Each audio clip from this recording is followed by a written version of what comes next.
168断食风险，增心血管疾病死亡。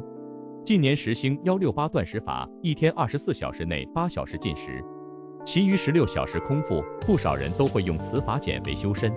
但美国心脏学会 American Heart Association 一项研究却指出，采用168断食法的人士，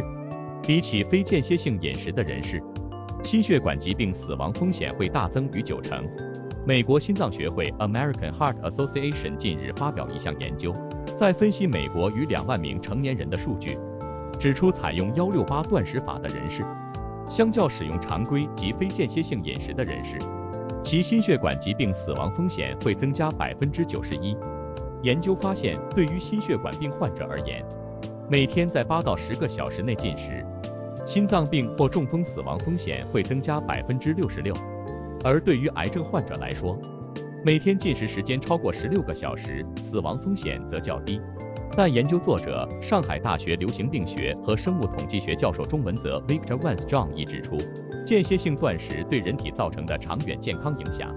包括因任何原因死亡或引致心血管疾病的风险，目前尚不清楚。而研究结果鼓励大众更谨慎地选择合宜的饮食建议。健康生活编辑部。谢谢收看。健康生活关心您的生活健康，请订阅、点赞及转传。